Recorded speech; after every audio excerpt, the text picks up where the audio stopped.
bandi semaine asika eza miracle. Po bato mususu bauti kosala accident na dimanche. Mususu akati motema na dimanche na 23h30 akati motema. Ngai na yo tomoni semaine oyo eza miracle. Amen. Alors, lokola ozomona importance te ya kozwa pema, ozomona ka ba pasi na yo, yango ozomona ngo miracle te. Mais mutu aza na mama yemu na temps oyo, na soins intensifs, bazozela ta kosola, po baloba, oh yes, pasteur, nzambe no azosala, akosola ki lelo. Bongo betela nzambe maboko makasi po na miracle. Miracle oyo asaleli yo kopesa yo pema. Amen. Toko yamba liloba na nzambe ezala na esengo mpona koyoka liloba na nzambe. Mutu akobika kaka na kwanga te, olia te, me oyo ezopesa mutu makasi kobika eza liloba na nzambe. Amen. Alors ezala na esengo mpona koyamba liloba na nzambe po ete nzambe lola eza polele mpona kolobela biso. Alors yo bongisa motema, bongisa makanisi, kozala distrait te. Wana tozobeta maboko makasi koyamba frère Michel mpona liloba. Tobeti maboko makasi toyambi motei.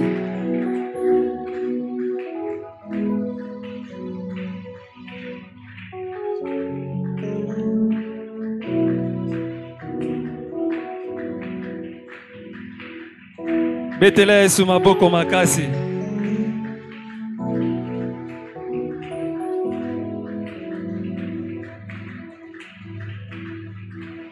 Tokangi misu. Nous allons prier.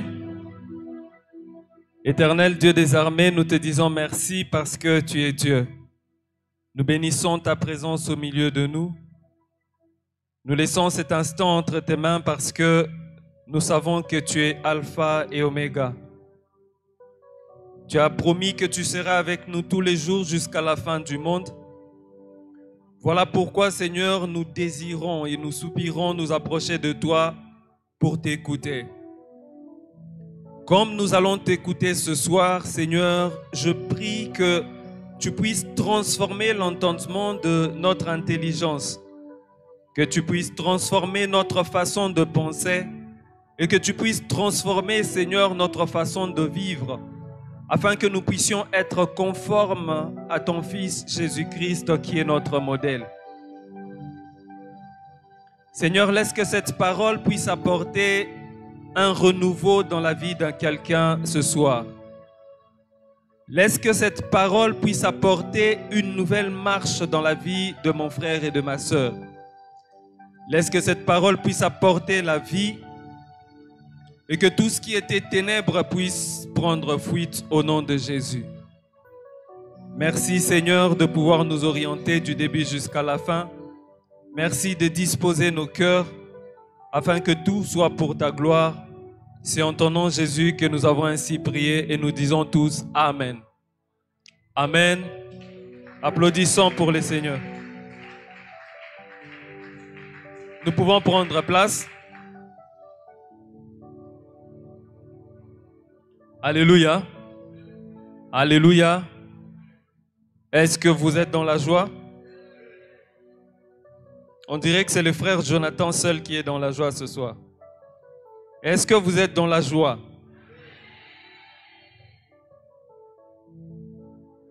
Moi, je suis dans la joie de me tenir debout devant vous.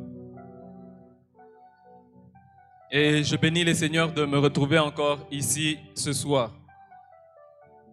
Vous savez, c'est une grâce, comme vient de le dire l'apôtre, à qui je remercie de m'avoir cédé la chair ce soir. Je vous remercie aussi d'être là présent. Aujourd'hui et durant toute la semaine, nous allons avoir une série, c'est-à-dire une suite d'enseignements qui porte sur un message que le Seigneur nous a inspiré. Alléluia. Avant d'entrer dans le vif ou même de donner le thème, je voudrais que nous puissions lire la parole de Dieu. C'est un passage que nous connaissons certainement et c'est une histoire que nous connaissons. Mais le Seigneur a voulu que nous puissions apprendre quelque chose de particulier qu'il y a dans cette histoire. Alléluia. Alléluia. Vous savez, il y a une chose qui se passe actuellement dans notre monde, c'est que il y a un esprit que moi j'appelle l'esprit du monde. Je pense que la Bible en parle aussi. Cet esprit est en train de corrompre nos pensées et de nous conformer dans une sorte de mode de vie qui est une façon de marcher du monde et non pas une façon de marcher de Dieu. Et beaucoup de gens, même certains qui ont reçu la parole de Dieu, se conforment à cet esprit-là. Pourtant, la Bible nous a recommandé de marcher suivant ou selon la transformation ou le renouvellement de l'intelligence afin que nous puissions marcher conformément à ce que Dieu attend de nous. Alléluia. Alléluia. Alors, je veux nous prier de suivre attentivement parce que peut-être que toi, tu seras béni par ce qui sera dit à l'introduction et que telle ou telle autre personne ne sera bénie que par ce qui sera dit à la conclusion. Alors, soyons attentifs et ne laissons pas passer ces choses. Amen. Nous allons lire la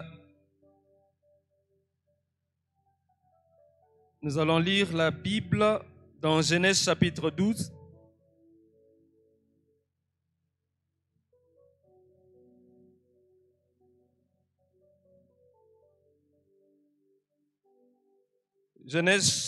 Genèse 12, verset 1. Est-ce que nous y sommes? La Bible dit ceci. L'Éternel dit à Abraham, va-t'en de ton pays, de ta patrie, de la maison de ton père, dans le pays que je te montrerai. Genèse chapitre 12, l'Éternel dit à Abraham, va-t'en de ton pays, de ta patrie et de la maison de ton père dans le pays que je te montrerai. Nous allons lire un autre passage, c'est dans Hébreux chapitre 11, verset 8.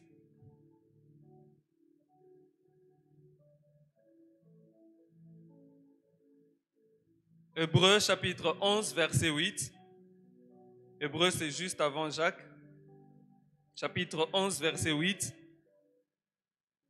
La Bible dit ceci. C'est par la foi qu'Abraham, lors de sa vocation, obéit et partit pour un lieu qu'il devait recevoir en héritage, et c'est par la foi qu'il partit sans savoir où il allait. Alléluia. C'est par la foi qu'Abraham, lors de sa vocation, obéit et partit pour un lieu qu'il devait recevoir en héritage.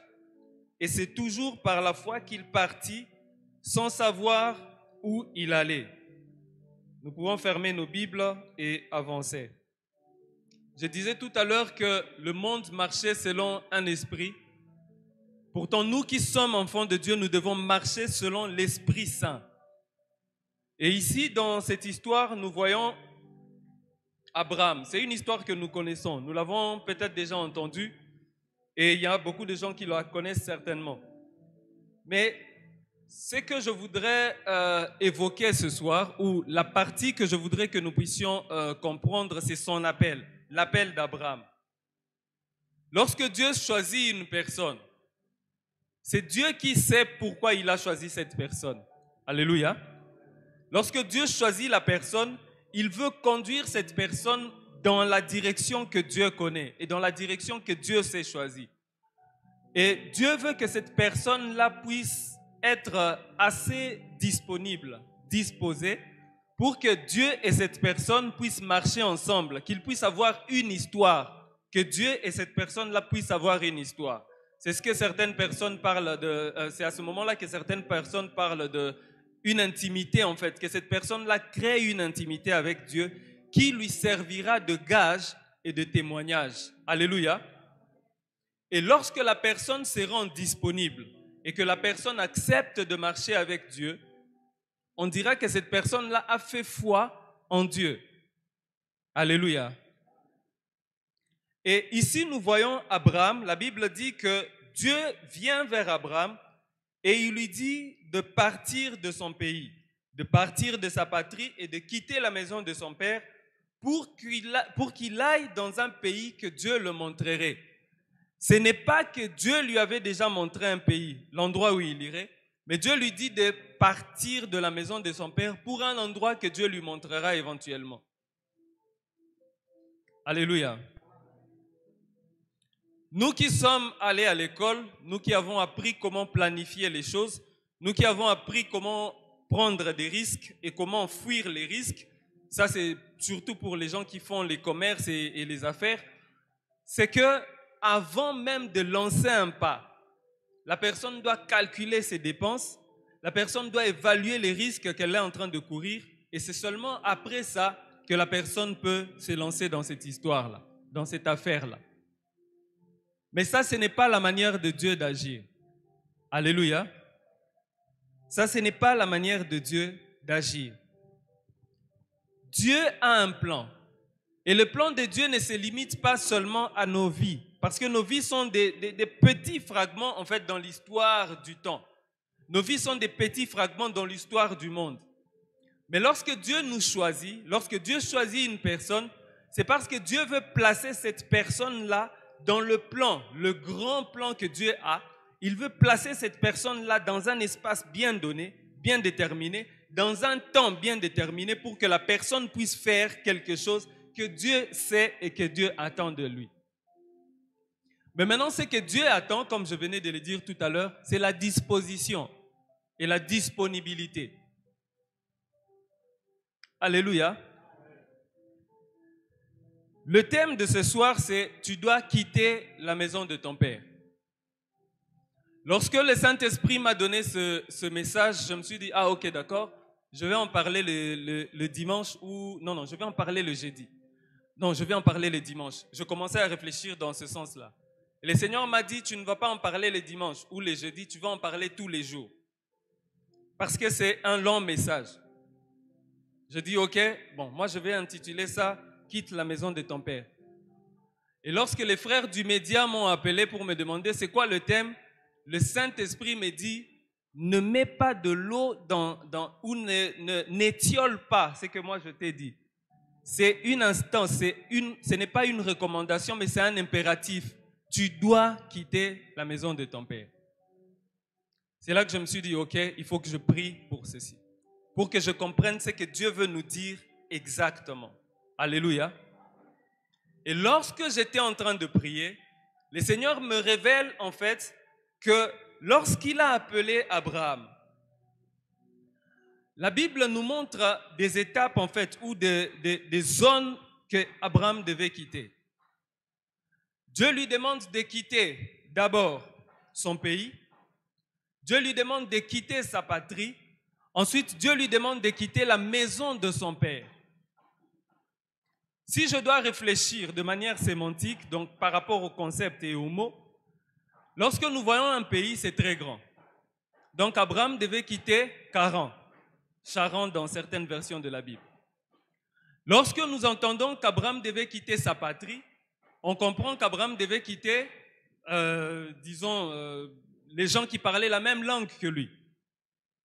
Ça, si on doit mettre ça dans notre contexte à nous, c'est quelqu'un de sa tribu. Il devait quitter sa tribu. Et lorsque nous avançons dans la marche avec Abraham, Dieu lui a encore demandé de quitter sa famille, la maison de son père. À ce moment-là, nous comprenons que Dieu demandait à Abraham de faire quoi? De s'isoler. Alléluia. Dieu demande à Abraham de faire quoi? De s'isoler. Parce que Dieu a un plan pour Abraham. Et Dieu n'a pas un plan seulement pour Abraham, Dieu a aussi un plan par Abraham. Est-ce que vous voyez la différence? Dieu a un plan pour Abraham. Ce plan-là, c'est pour le bénéfice de l'individu Abraham. C'est que si Abraham quitte son pays, il quitte sa patrie et il quitte la maison de son père, Dieu va réaliser le plan qu'il a pour la vie d'Abraham. Si Abraham quitte son pays, il quitte sa patrie, il quitte la maison de son père, bien sûr, pour aller dans les pays que Dieu lui montrerait, Dieu va aussi réaliser le plan de Dieu qu'Abraham n'a même pas soupçonné et qu'il ne pouvait même pas soupçonner. Alléluia. Mais lorsque nous lisons le livre d'Hébreux, la Bible dit ceci, c'est par la foi qu'Abraham, lorsque Dieu l'a appelé, a obéi et qu'il est parti pour un lieu qu'il devait recevoir en héritage. C'est par la foi qu'il est parti sans savoir où il allait. Alléluia.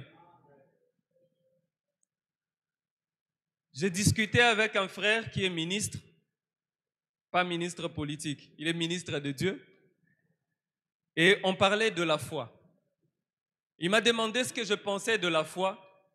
Je lui ai dit que la foi, c'était des actes déraisonnés qui se basaient sur la parole de Dieu.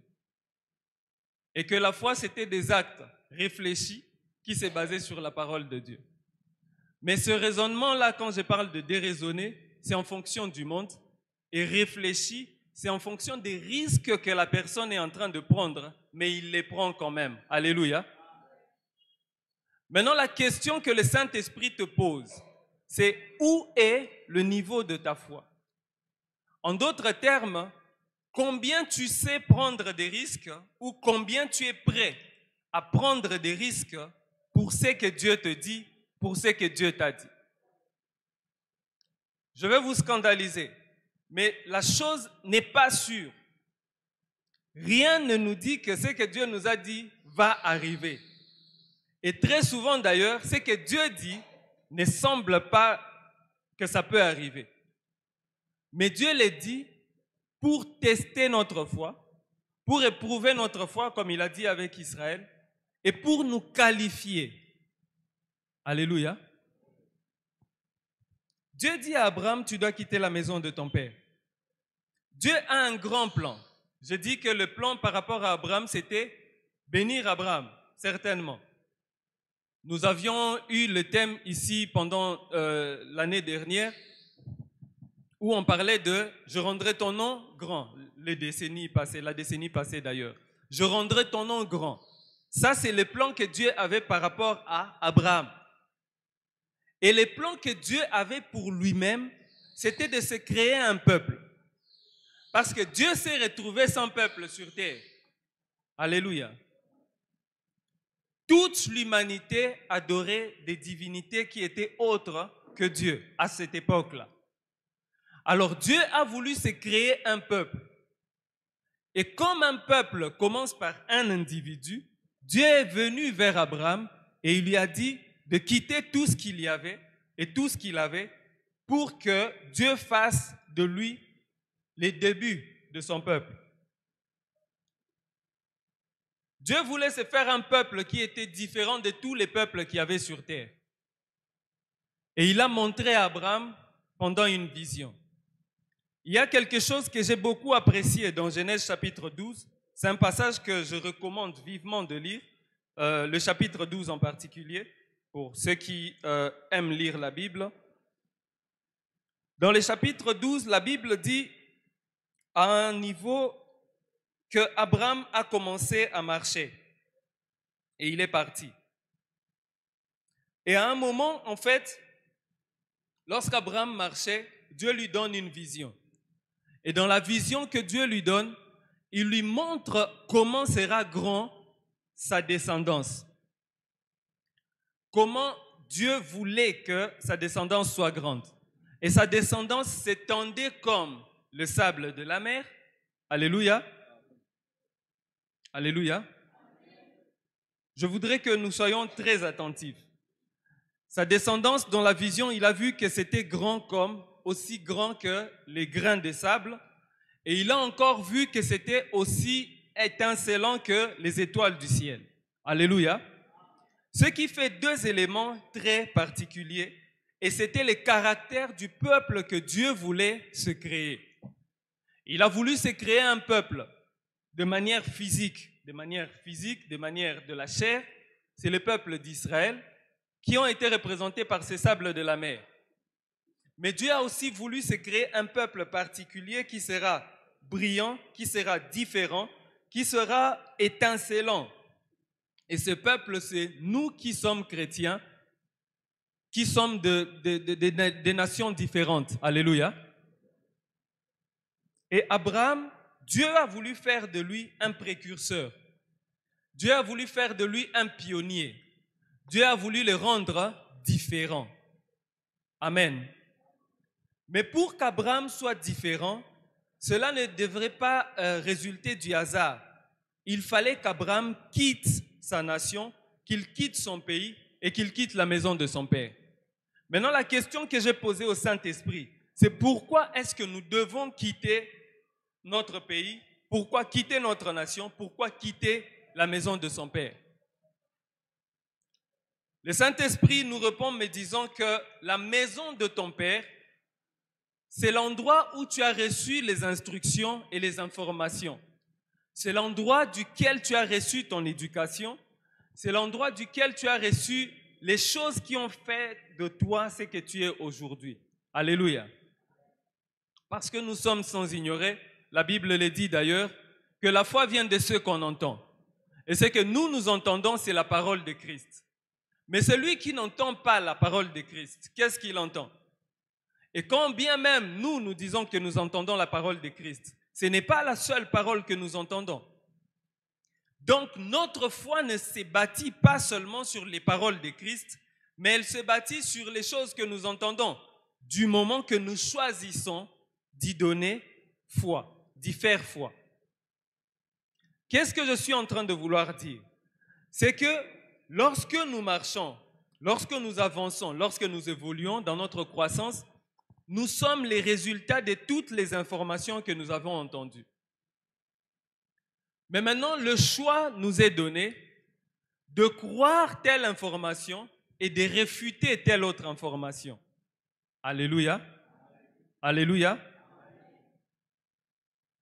Et lorsque je pose la question, parce que je pose la question, j'insiste sur pourquoi nous devons quitter la maison de notre Père. Parce que quand je regarde, par exemple, dans la maison de notre Père, nous avons appris les coutumes et les traditions. Et quand je parle de coutumes et traditions, je ne parle pas de la sorcellerie. Alléluia. Il faudrait vraiment qu'on s'entende bien là. Parce que quand je regarde les éléments de culture, par exemple, quand on regarde les mariages actuellement, je me souviens du mariage de certains de nos frères, et peut-être même le mien, nous nous sommes habillés comme des Africains, et c'était très joli. C'était vraiment très joli. On s'habille comme les Africains, il y a la musique africaine qui joue, les mbunda, tout ça, ça sonne bien, ça sonne très joli. Et quand bien même on irait en Afrique, on va dans les tribus et dans les ethnies, il y a des choses qui paraissent jolies, qui paraissent bien, et même dans la culture, on dit que non, voilà, les enfants doivent marcher à tel endroit, les grands doivent marcher de tel côté, les grandes personnes et les enfants ne peuvent pas manger au même endroit. Il y a tel et tel élément qui font que ces nations ou ces cultures existent. Alléluia. Alléluia. Et nous vivons selon ces informations-là. Ce sont ces informations-là qui font de nous ce que nous sommes, consciemment ou inconsciemment. Alléluia. Et de manière consciente ou de manière inconsciente, nous nous habillons comme on nous a instruit. Nous parlons comme on nous a instruit. Nous réagissons comme on nous a instruit parce que c'est ça qui est la base de notre être. Et là, je ne parle même pas encore de la portée spirituelle. Alléluia. J'ai regardé ici, par exemple, à Kinshasa, la plupart des enfants qui sont nés dans les familles où l'obisarabango français, les enfants qui grandissent là et déjà dès les bas âges, ils apprennent à parler français. Ces enfants-là parlent beaucoup. Ils sont très curieux. Très curieux. Et nous tous, nous avons l'habitude de dire « Ah, banaba français » pour dire un enfant curieux. Il n'a peut-être pas encore 12 ans, mais il pose des questions, il n'arrête pas de poser des questions. Pourquoi? Parce que la langue elle-même peut expliquer un mot avec 10 000 mots. Et c'est tout à fait normal. Et cet enfant-là est déjà un produit francophone. Il ne va pas fonctionner comme un enfant qui est né parlant lingala. Ce n'est juste pas normal. Il ne va pas fonctionner comme un enfant qui est né parlant chiluba. Ce ne sera pas la même chose. Pourquoi? Parce que ces éléments-là font de cet enfant ce qu'elle va devenir. Alléluia. Maintenant, dans la culture, dans la tradition, au départ, la tradition en elle-même, elle n'était pas un problème. Beaucoup de sociologues chrétiens d'ailleurs disent que les valeurs morales dans les cultures, c'est bien. Mais le problème vient résulter lorsque nous allons dans la portée spirituelle. Dieu dit à Abraham de quitter son pays, de quitter la maison de son père, de quitter sa nation. Mais moi, je vais juste m'appesantir sur quitter la maison de son père. Parce que c'est de là que partent tous les éléments. Dieu demande à Abraham de quitter la maison de son père. Dans la maison du père d'Abraham, il a appris une langue. Dans la maison du père d'Abraham, on lui a donné un nom. Dans la maison du père d'Abraham, il a reçu un mode de vie.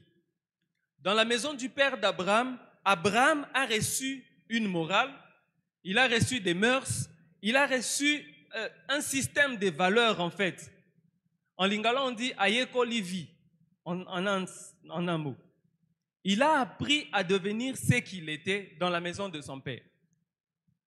Ce qu'il était dans la maison de son père n'était pas conforme à ce que Dieu prévoyait pour lui. Alléluia.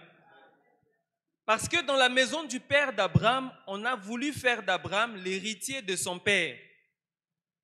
Alléluia. Et lorsqu'Abraham, si son père mourait, Abraham allait devenir directement héritier de son père.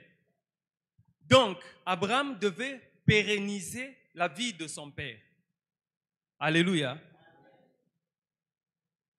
Dieu lui demande de quitter cette maison-là parce que Dieu veut créer, on l'a dit, un nouveau peuple.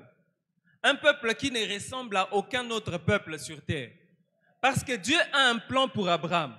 Vous le savez, vous avez vu dans le chapitre 12, quand la Bible parle d'Abraham, la Bible dit ceci, que Dieu dit à Abraham.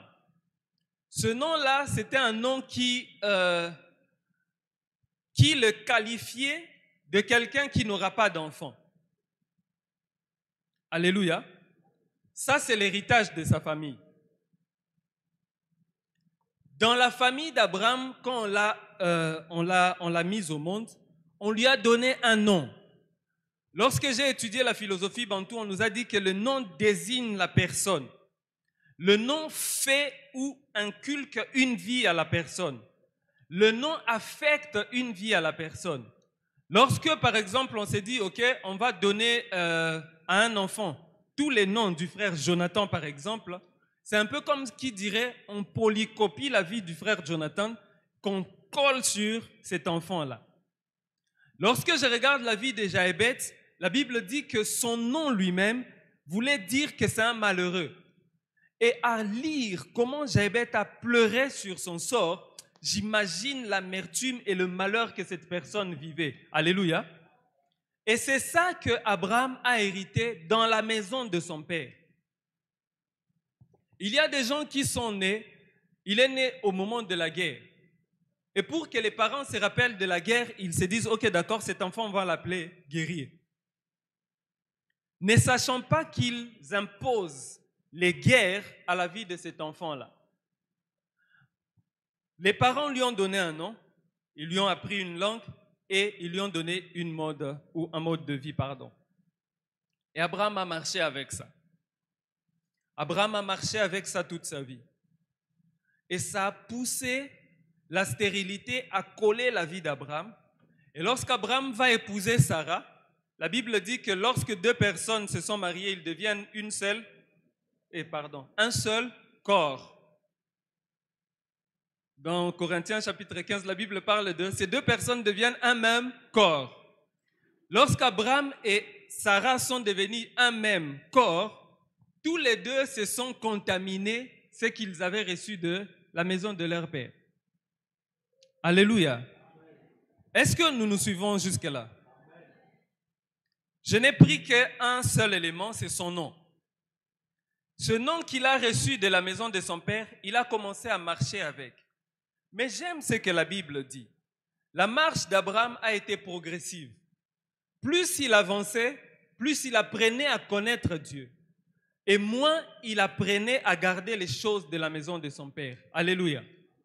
Lorsqu'Abraham a décidé de quitter son pays, lorsqu'Abraham a décidé de quitter son pays pour aller dans les pays que Dieu lui montrerait, il a manifesté une foi en ce Dieu-là qui lui a donné cet appel. Et Dieu a commencé à simplifier la vie d'Abraham.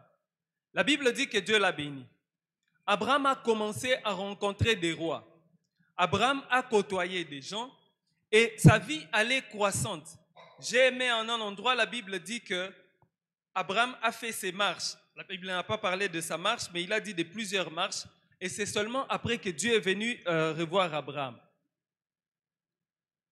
Et dans ces marches qu'Abraham était en train de faire, Dieu était en train de lui dépouiller de l'héritage de la maison de son père. Alléluia. Dieu allait petit à petit en train de le dépouiller des valeurs, si on peut appeler ça comme ça, qu'il a reçues dans la maison de son père. Dieu était en train de le sortir ou de l'émonder des éléments qu'il a reçus dans la maison de son père. Nzambe azokata malembe biloko oyo ya utaki nango na kati ya ndako ya tata na ye. Pourquoi nous l'avons dit au départ? Parce que Dieu a un plan. Il a un plan pour Abraham et il a un plan qu'il veut faire par Abraham. Bien-aimés dans le Seigneur, lorsque nous avons cru en Jésus, la Bible dit que nous sommes devenus une nouvelle créature. Alléluia. Est-ce que la Bible dit que nous sommes devenus un nouvel être? Non. Une nouvelle créature. C'est-à-dire que les choses reprennent comment? À zéro. J'aime ce que Jésus dit à Nicodème. Il lui dit que tu dois naître de nouveau. Lorsque nous acceptons de suivre Jésus, nous décidons de renaître. Alléluia. Quitte la maison de ton père, c'est ce que Dieu dit à Abraham. Quitte la maison de ton père. Tu dois quitter la maison de ton père. C'est ce que Dieu nous dit. Les questions, pendant que moi je suis en train de les poser, je continue à poser au Saint-Esprit la question, pourquoi est-ce que je dois quitter la maison de mon père? J'ai reçu une bonne éducation chez mon père. Mon père m'a même appris la voie de Christ. Mais pourquoi il me demande encore de quitter la maison de mon père? Pourquoi Dieu nous demande de quitter la maison de nos pères? Le Seigneur me dit une chose. C'est curieux, c'est très curieux d'entendre. Mais le Saint-Esprit me rappelle un passage que j'avais disputé avec lui il y a très longtemps et que je n'avais d'ailleurs pas compris. La Bible dit, on va lire, dans Matthieu chapitre 23, au 9e verset. Matthieu 23, 9.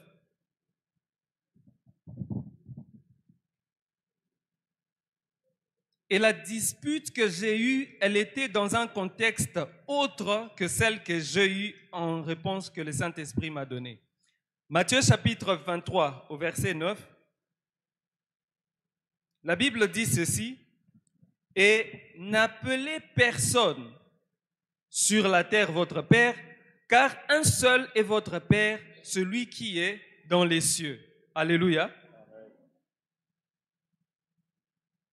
Très curieux. Pourtant, la Bible nous recommande d'honorer nos parents. C'est de là que part mon autre question. Pourquoi on doit quitter la maison de son père? Parce que Dieu nous dit que nous ne pouvons pas avoir deux pères. Alléluia. Est-ce que je suis en train de dire qu'on doit déshonorer les parents? Non.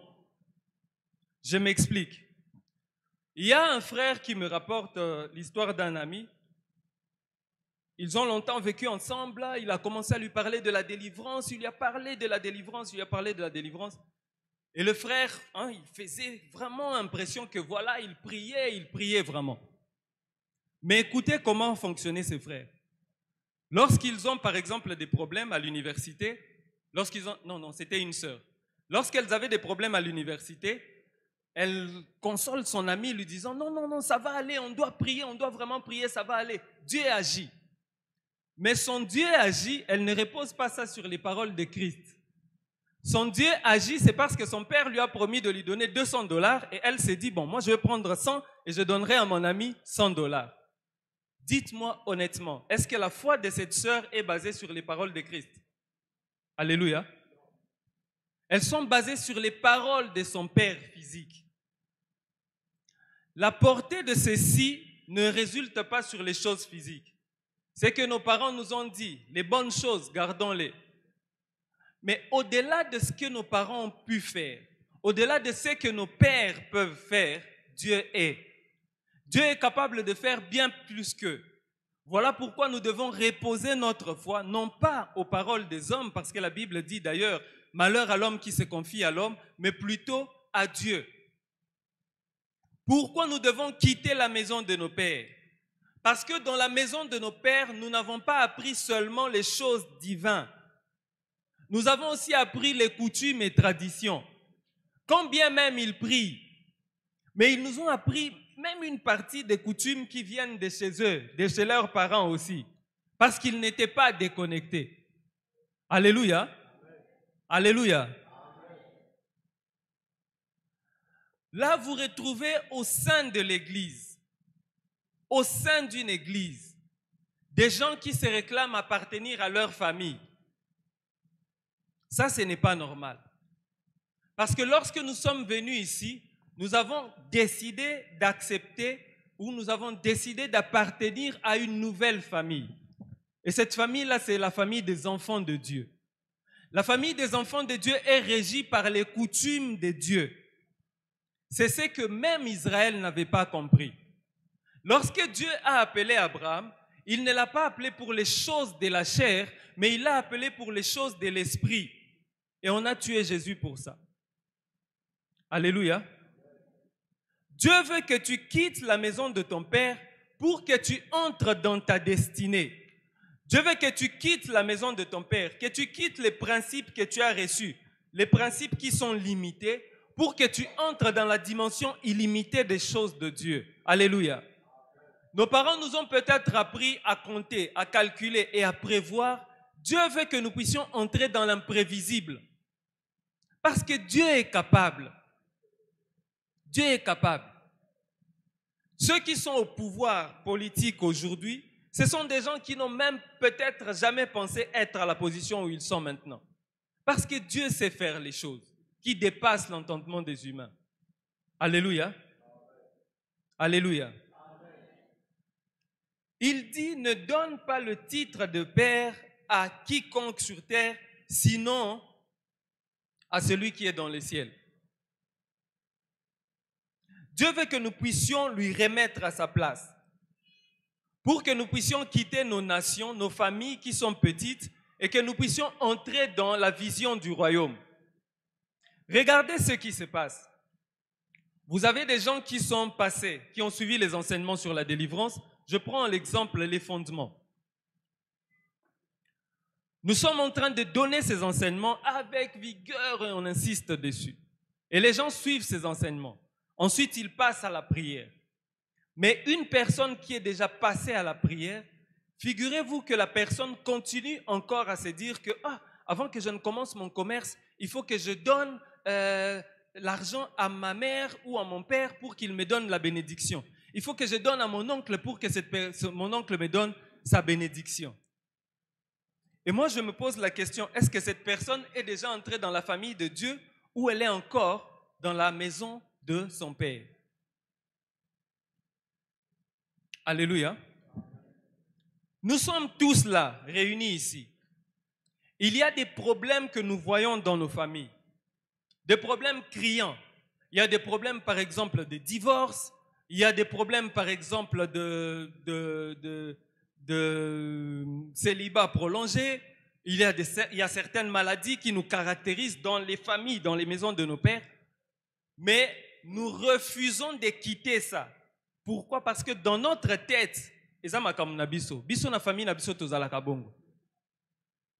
Alléluia. Notre foi nous dit que dans notre famille, nous sommes comme ça. Or, la Bible dit ceci, de la stérilité par exemple, qu'il n'y aura dans ma maison ni homme, ni femme stérile. C'est ça la promesse que la Bible donne à ceux qui sont dans la maison de Dieu. Alléluia. Mais aussi longtemps que tu appartiens encore à la maison de ton Père, cette promesse ne peut pas être ton partage. Mais comme toi, tu appartiens à la maison de Dieu, ce que tu dois faire, c'est réclamer maintenant les choses qui sont ton partage. La Bible dit que dans la maison de notre Père, nous serons la tête et non la queue.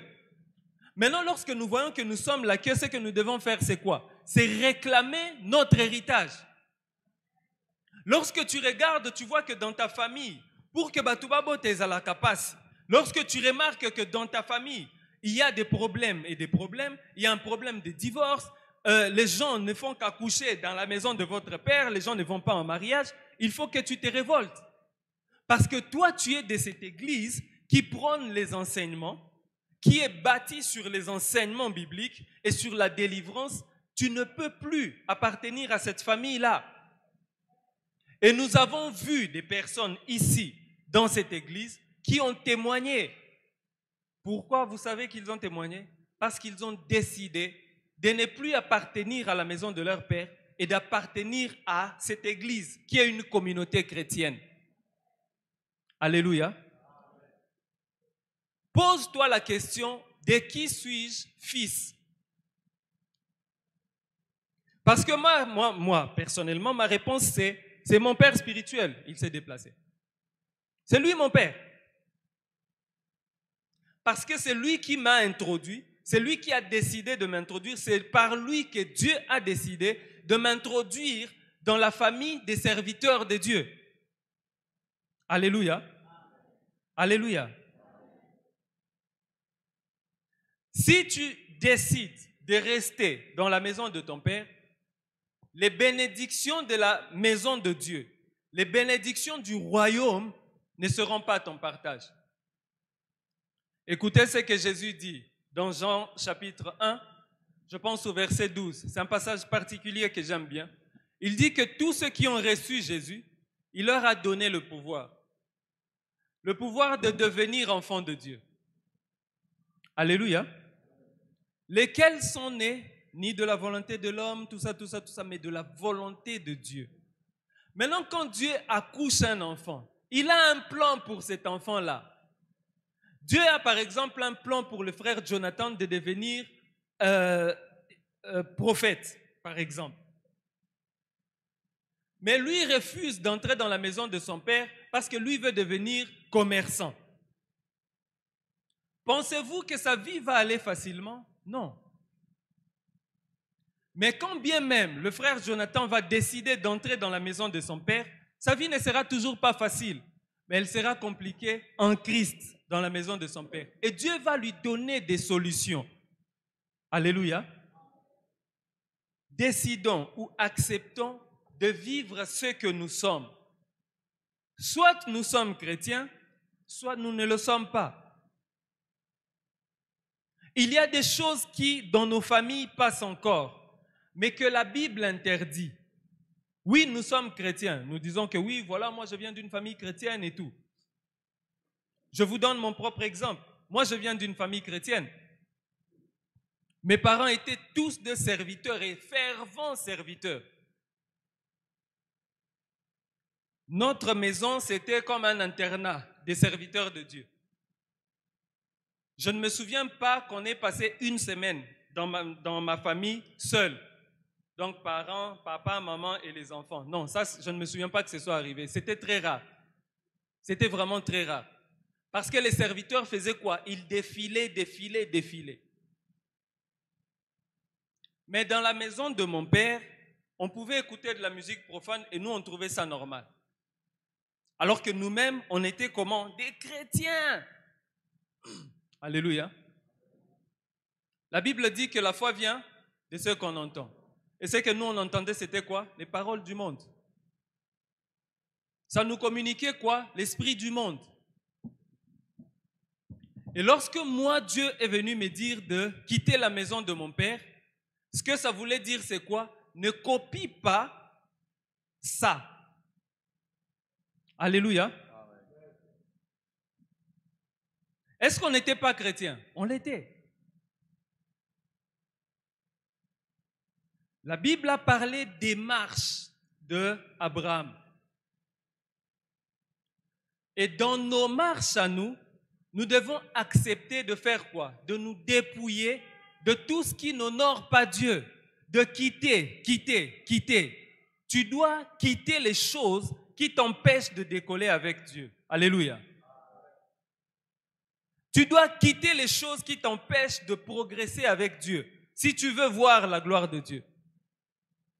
À moins que tu décides, ok, moi je ne veux pas aller loin avec Dieu, moi je vais m'arrêter au point de quitter mon pays. Oui, il y a des gens comme ça. Mais si tu veux expérimenter les choses comme Abraham, comme Moïse, comme Shadrach, Meshach et Abednego, tu dois décider de quitter la maison de ton père, de quitter toutes ces choses-là que tu penses encore être des valeurs pour que tu puisses entrer et t'ancrer dans ce qui sont les valeurs du royaume. Ce qui nous a réunis ici, ce sont les valeurs du royaume. Et tout le temps, les valeurs de la maison de nos pères nous tirent. Ça nous tire parce que ça veut seulement que nous puissions demeurer là. Il y a des familles pour lesquelles on avait décidé que non, eux, ils seront dans la servitude. C'est ce que nous appelons les liens dans les enseignements que nous donnons. Ces liens-là te tirent seulement parce que ça dit que non, lui nous appartient, il ne peut pas partir. Et étant donné que le sang que tu as, c'est le même sang qu'ils ont, c'est maintenant à toi de décider, de dire à Christ, que ton sang vienne et qu'il puisse m'émonder de ces valeurs de la maison de mon Père. Parce que moi, je veux t'appartenir. Alléluia. C'est à toi parce que tu as la connaissance. Mais aussi longtemps que tu continueras à acclamer les tares, les choses en fait que la Bible condamne, mais qui sont encore faites dans la maison de ton Père, ce sera difficile que tu vois la gloire de Dieu. Je parle aux chrétiens et je parle des chrétiens. Abraham était déjà choisi de Dieu. Dieu était capable de, voilà, c'est Abraham. Il le poussait et il devient clean. Et Dieu l'envoie. Mais Dieu a voulu voir l'obéissance, Dieu a voulu voir la disposition et la disponibilité d'Abraham. Parce que Dieu n'oblige pas les gens de lui faire des services. Il veut que tu les fasses de ton plein gré. Parce que quand ça sera compliqué, tu ne vas pas dire, au força kingait. Souvenez-vous d'Adam, on ne lui avait pas demandé de venir sur terre. Dieu a pris la poussière et il l'a fait. Et Adam, qu'est-ce qu'il dit à Dieu? Oh, mais c'est la femme que tu m'as donnée. Mais quand Adam est passé, nous sommes venus, c'est nous qui allons choisir ces femmes-là. On n'a plus le droit de dire, c'est la femme que tu m'as... Il dira, mais yondo ponaki. Dieu veut que nous puissions venir vers lui dans le service et on n'aura pas à dire, oh, c'est la mission que tu m'avais... Non, c'est toi qui as accepté de suivre cette mission-là. Est-ce que vous comprenez la dimension des choses de Dieu? Lorsque nous sommes allés avec vous à l'eau pour vous faire baptiser, on ne vous a pas obligé. On a donné l'exemple dimanche. C'est suivant vos paroles que vous avez été baptisés. C'est suivant votre acceptation que vous avez été baptisés.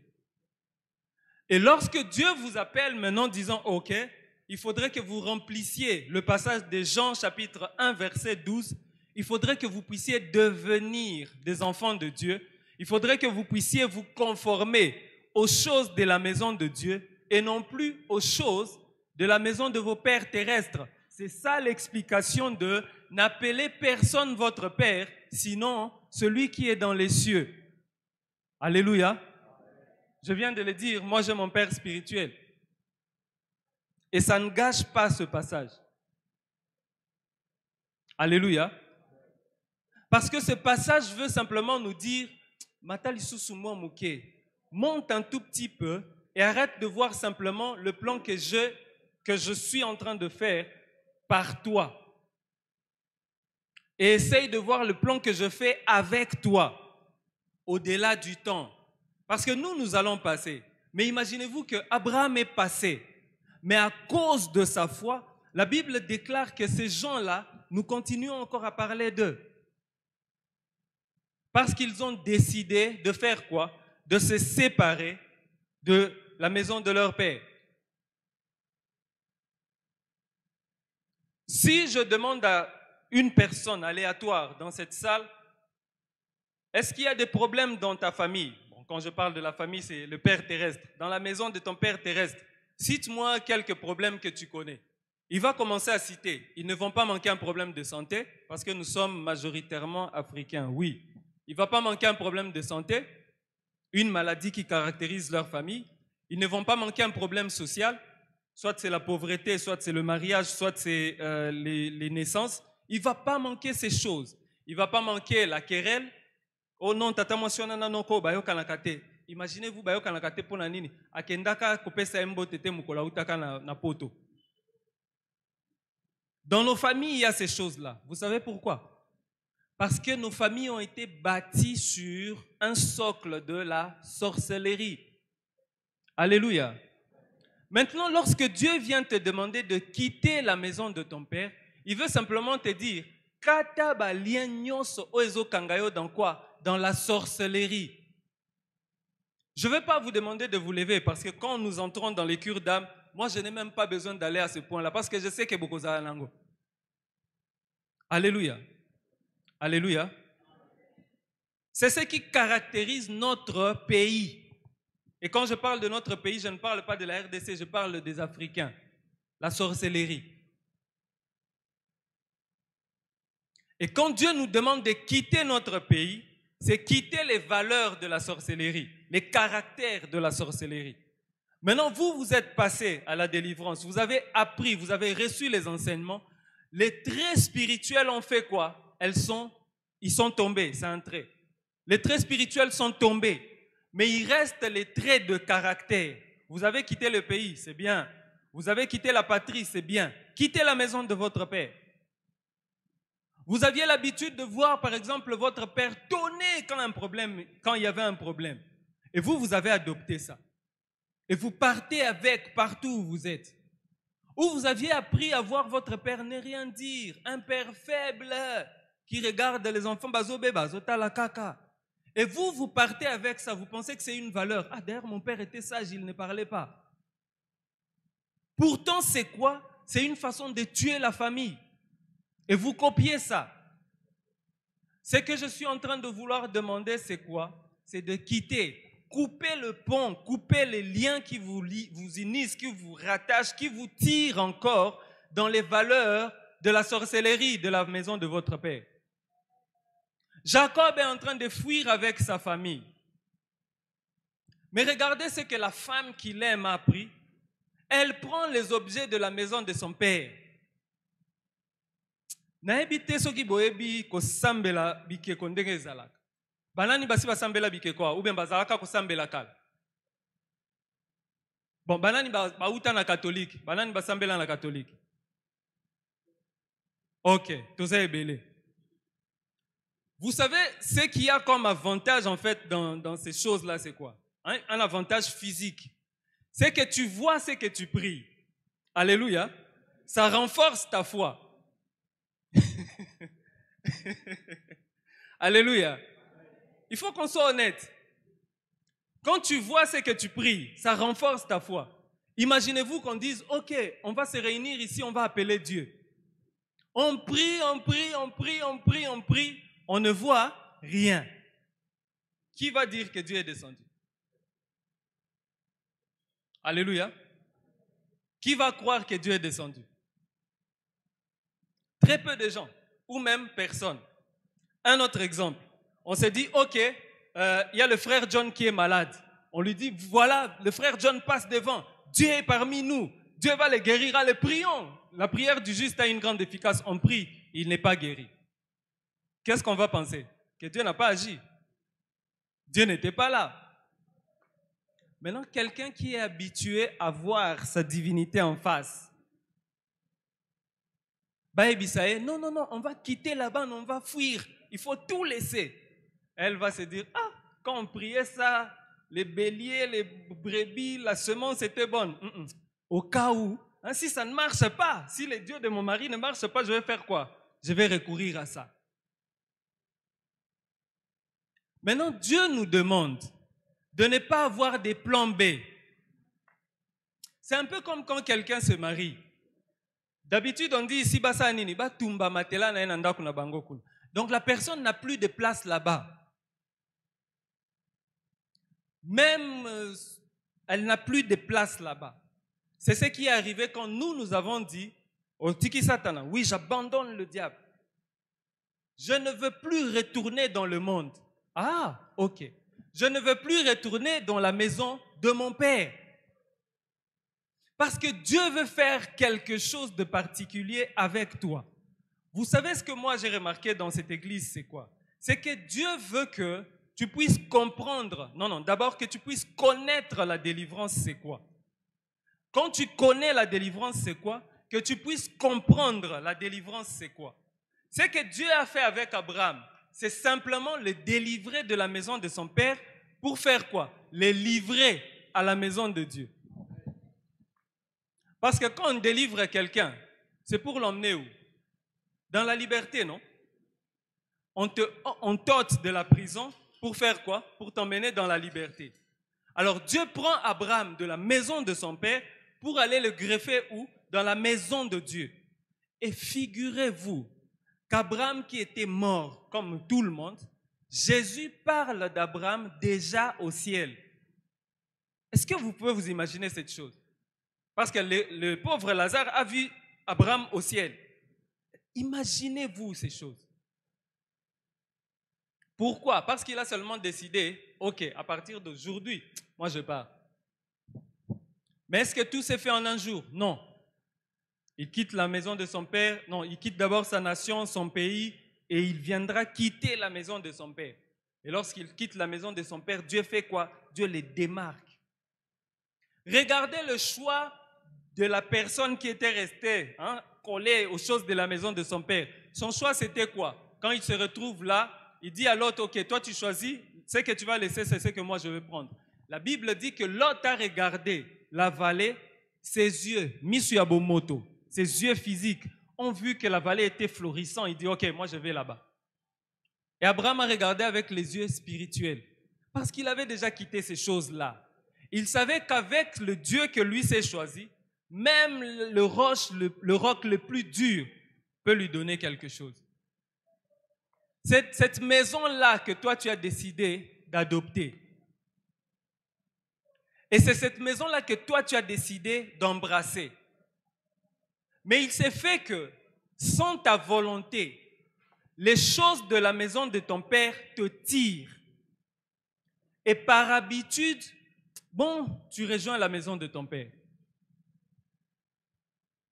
Biso toti kakalikambo lekate.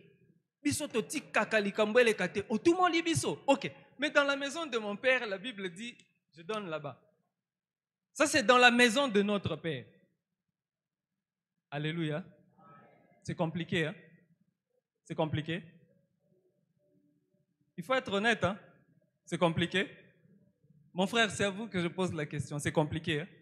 C'est compliqué, papa. C'est très compliqué. Mais ce que Dieu veut, c'est quoi? Il sait que c'est compliqué. Si vous avez 30 ans, vous avez passé 30 ans à vivre comme ça. Si vous avez 40 ans, vous avez passé 40 ans à vivre comme ça. Il veut seulement que vous puissiez manifester la volonté, la bonne volonté. Dès que vous manifestez la bonne volonté, la Bible dit à Daniel que lorsque dans ton cœur tu as manifesté la volonté de prier, moi j'étais déjà venu. Lorsque vous allez manifester la volonté de quitter, et pas la biso to continuera là nous bon, au cause en a 5 chéris, oya ko beta masolo na ndako, baso appuyer ah OK, okuna te, okuna il faut tika zonde o. Bon, ça là na bana mi balé. C'est ce que nous on fait dans la maison de mon père. Or ici on nous l'interdit. Donc il faut que je fasse quoi? Que je quitte ces choses-là. Et ce n'est pas que Nazana Bango 5 chéris et je cache. Non. Je quitte les 4 et je me choisis quoi?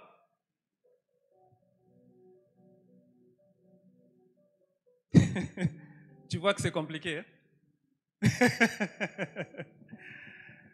Mais si on manifeste de la volonté, la bonne volonté, qu'est-ce qui viendra? Jésus nous promet. Il dit ceci, il est bon que je parte. Où? Chez mon Père. Lorsque je vais arriver là-bas au royaume, je vais vous envoyer le Paraclet. Lui va faire quoi? Il va d'abord, faire ce que moi je suis en train de faire. Vous rappeler toutes choses. Ce que je viens de dire, vous le savez. Et ensuite, il va faire quoi? Il vous donnera la force de vous lever comme on va le faire maintenant et de prier. De briser tout ce qui vous retient encore dans la maison de votre Père. Aujourd'hui, c'est un culte d'intercession. Si j'allais vous dire seulement, OK, on va briser les liens et tout ça, vous alliez dire, non, on a déjà fait ça. Mais maintenant, levons-nous. Maintenant, le Saint-Esprit est en train de parler à chacun. Parce que mon speech est fini. Le Saint-Esprit parle à chacun individuellement. Et chacun sait quel est l'élément de la maison de son Père qui le tire. J'ai bien dit, c'est sans ta volonté. Parce que quand la maladie vient frapper à ta porte ou à la porte de tes enfants et tu identifies cette maladie-là à la maladie que ton grand frère avait, à la maladie que ton oncle avait, tu te dis que ce n'est pas normal. Je me souviens encore quand les cycles des opérations chirurgicales frappaient à la porte de ma famille, je vous l'ai dit honnêtement, ça venait par saison. Alléluia. Ça venait par saison. On sait par exemple qu'en avril, on le savait déjà. Mais nous devons décider aujourd'hui de quitter ces choses-là. Nous devons décider aujourd'hui de refuser ces choses-là. Tenons-nous debout. Nous sommes en combat. Maintenant, nous allons briser toutes les condamnations. Parce que nos familles se sont basées sur ça. J'ai dit tout à l'heure que nos familles étaient basées sur un socle de la sorcellerie. La Bible dit dans Ésaïe que toute langue qui se lèvera en justice contre nous, nous allons faire quoi? Nous la condamnerons. Nous allons briser toutes les condamnations. Donc tu brises toutes les condamnations qui pèsent sur ta vie. Et ces condamnations-là, tu les subis par héritage, à cause de ton père, à cause de ta mère, à cause de ta belle famille. Nous allons élever nos voix et nous allons prier. Prie le Seigneur que toutes ces condamnations soient brisées dans ta vie. Les condamnations que tu subis par héritage. Élevons nos voix et prions au nom de Jésus. Na kombo na Yesu. Je brise toutes les condamnations dans ma vie. Ce qui condamne ma santé à être médiocre. Ce qui me condamne à la maladie. Au nom puissant de Jésus-Christ. Les paroles qui me condamnent à la maladie. Les paroles qui me condamnent à l'infirmité. Les paroles qui me condamnent à la mort. Les paroles qui condamnent ma vie à ne pas avancer. Les paroles qui condamnent mes finances. Qui ont été dites à mes parents, mes grands-parents. Qui ont été dites à mes ancêtres et que je suis en train de subir au nom puissant de Jésus-Christ. Je brise la puissance de ces paroles. Je brise la force de ces paroles. Au nom puissant de Jésus-Christ. Au nom puissant de Jésus-Christ. Au nom puissant de Jésus-Christ. Au nom puissant de Jésus-Christ. Tout ce que j'ai subi par héritage de ma lignée paternelle, de ma lignée maternelle, au nom de Jésus, je brise cela. Au nom puissant de Jésus-Christ. Au nom puissant de Jésus-Christ. Au nom puissant de Jésus-Christ. Que cela n'ait plus d'emprise sur ma vie. Que cela n'ait plus d'impact sur ma vie.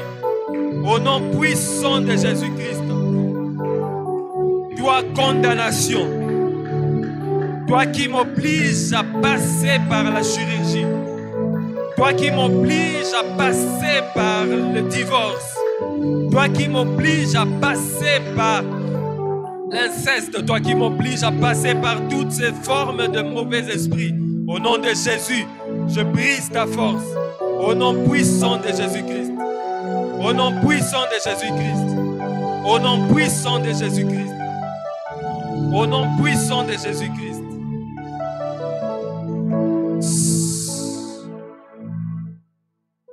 Vous savez, il y a dans ces familles-là, dans les familles d'où nous venons, des mains cachées qui conduisent la famille, qui contrôlent la famille, qui délimitent où est-ce que la famille peut aller ou n'est pas aller. Nous l'avons entendu ici lorsqu'on parlait des prisons.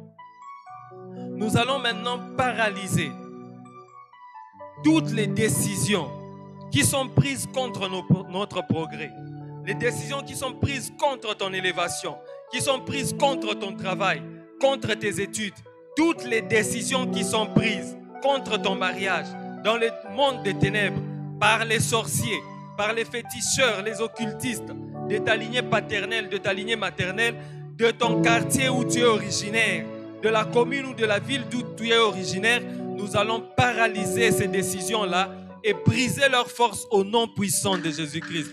Au nom de Jésus. Au nom puissant de Jésus. Au nom puissant de Jésus. Je paralyse toute décision contre mon progrès, toutes les décisions qui sont prises contre mon élévation, contre mes études, contre mon mariage, contre moi, ma personne et ma famille, contre ma progéniture, au nom puissant de Jésus-Christ. Celles qui viennent de ma lignée maternelle, de ma lignée paternelle, celles qui viennent du quartier d'où je suis originaire, celles qui viennent de la ville d'où je suis originaire, celles qui viennent de la commune, de la province, au nom puissant de Jésus-Christ, au nom puissant de Jésus-Christ, je brise cela, je paralyse ces décisions, au nom puissant de Jésus-Christ, au nom puissant de Jésus-Christ, au nom puissant de Jésus-Christ, que cela soit nul et sans effet, au nom de Jésus, au nom de Jésus, au nom de Jésus, au nom de Jésus, au nom de Jésus-Christ, au nom puissant de Jésus-Christ.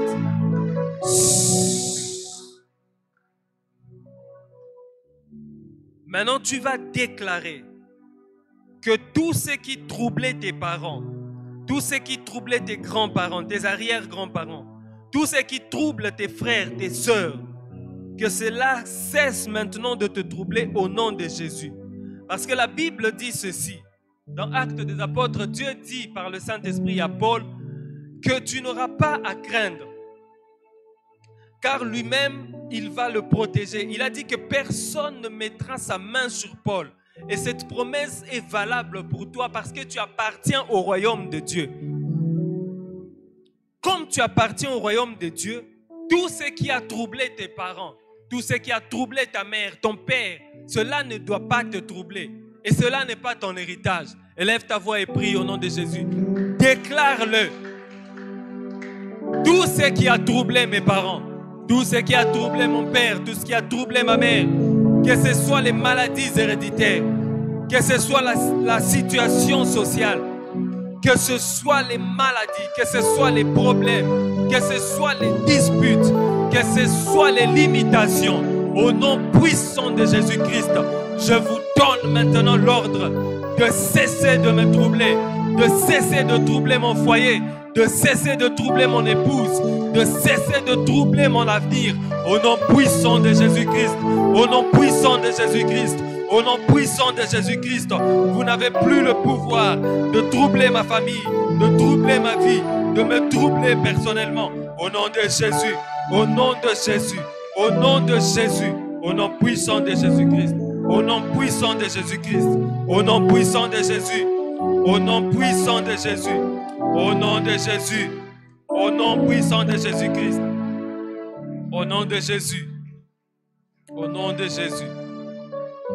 Maintenant, tu vas te dépouiller de tout héritage maléfique de ta lignée paternelle, tout héritage maléfique de ta lignée maternelle, tout héritage maléfique pour ceux qui sont mariés, que tu as contracté de ta belle famille par ton mariage, des religions, des sectes dans lesquelles tu es passé.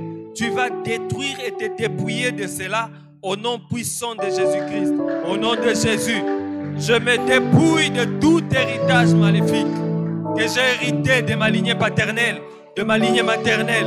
Au nom puissant de Jésus, je me dépouille de cela. Je refuse de continuer à porter ça. D'où Sandabaklé.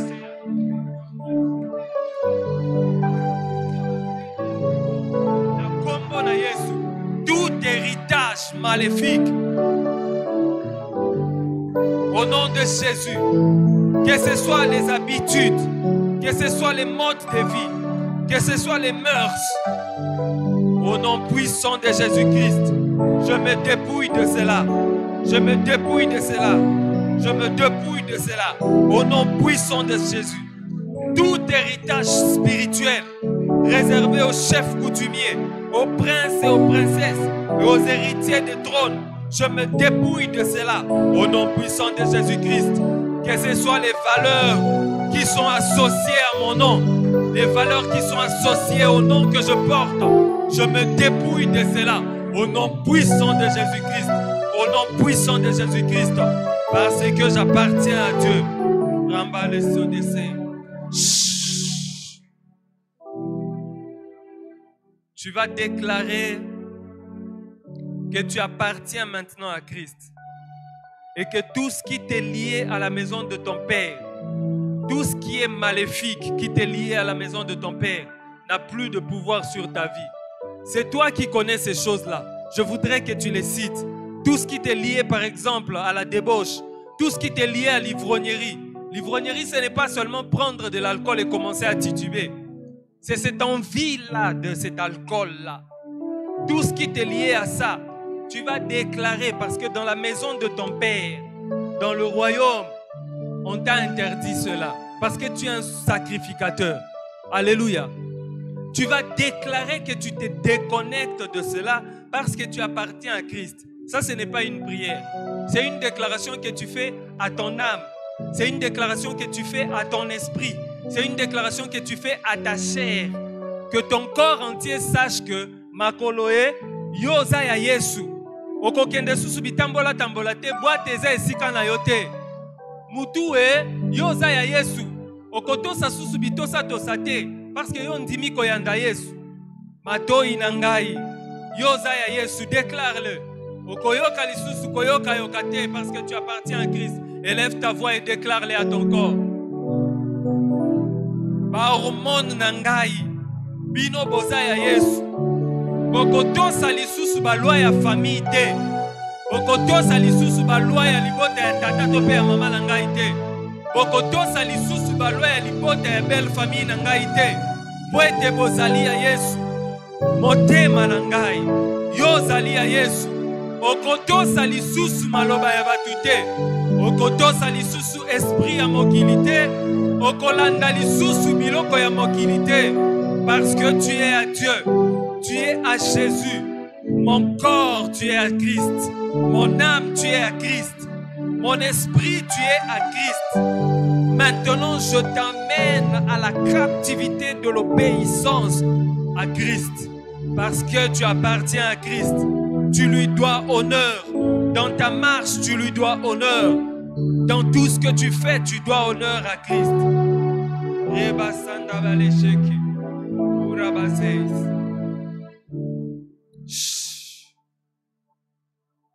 Tu continues à déclarer parce que tu es le prophète de ta vie.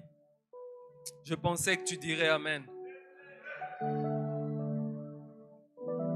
Je sais que quand tu regardes ta vie, tu peux encore voir des ossements desséchés.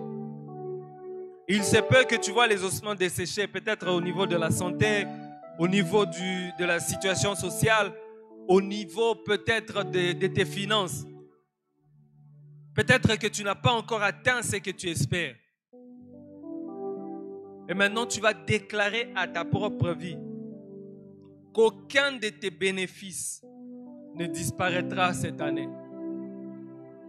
Aucune des promesses que Dieu t'a faites ne passera outre. Tu vas hériter chaque promesse que l'Éternel t'a donnée. Tu ne mourras pas, tu vivras. Et tu vas raconter les merveilles de l'Éternel. Déclare-les au nom de Jésus.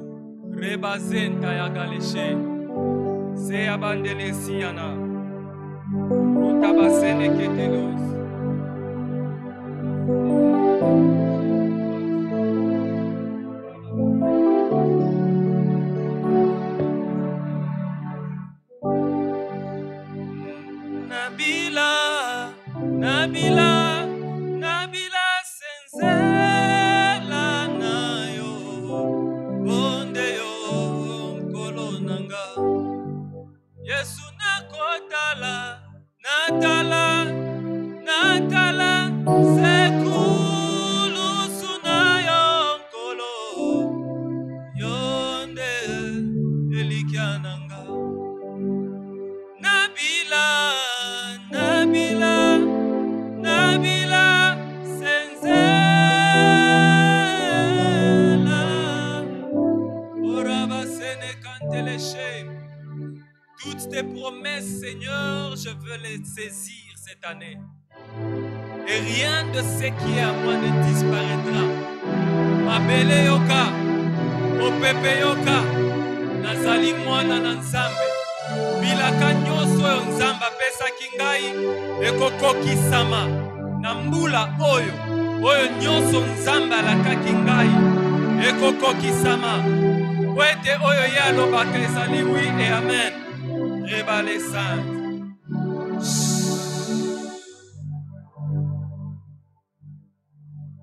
Éternel Yozali Nzambe, c'est en ton nom que je me suis levé ici. Éternel, je parlais par rapport à ce que toi tu m'as dit. Je sais que tu es fidèle à ta parole. Et je déclare que cette parole puisse donner vie dans le cœur de chacun. Oui, Éternel. Oui, Jésus. Que ta bénédiction puisse accompagner tout un chacun. Et que ce qui est lié, Éternel Dieu des armées, oyo ezalaki kokangami sonaye, oyo ezalaki empêcher ete atambola na zèle na kombo na Yesu, que cela lâche prise maintenant. Éternel, sois glorifié dans la vie de tout un chacun. Au nom de Jésus, nous avons ainsi prié et nous disons tous Amen. Que Dieu vous bénisse.